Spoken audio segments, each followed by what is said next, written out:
Good morning, students. Today, under formulas and functions, the topic which we're going to cover is function library. So let's proceed. What is function library?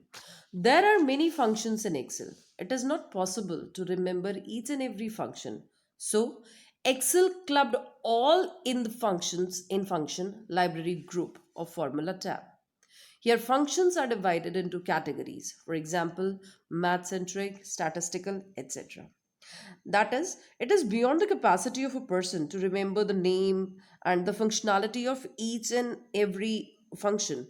So, for that, Excel make a group of all the functions in the function library, and the functions are categorized by their functionality, like under math centric some functions are there, under date and time some functions are there, some under statistical category some functions are there. Now here are some steps through which we can able to insert the function in a worksheet. Step 1, select a blank cell you want to output the result and click formulas and then insert function.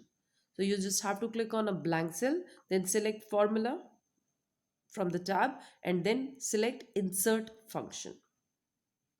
In the insert function dialog box, specify a function category in the search for a function, or select a category box and select a function from the select a function list.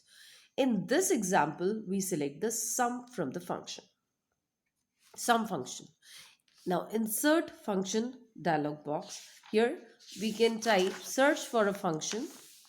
There we can write search any function name and then click on go, or select from a function. There we can find the number of functions are there in the list, like hyperlink, if, sum, average. So here we have selected sum and then we have to click on OK. As we select the sum, the syntax of that particular function comes under the list, that is sum within parentheses number 1 number 2, in this way. After this we have to click on OK.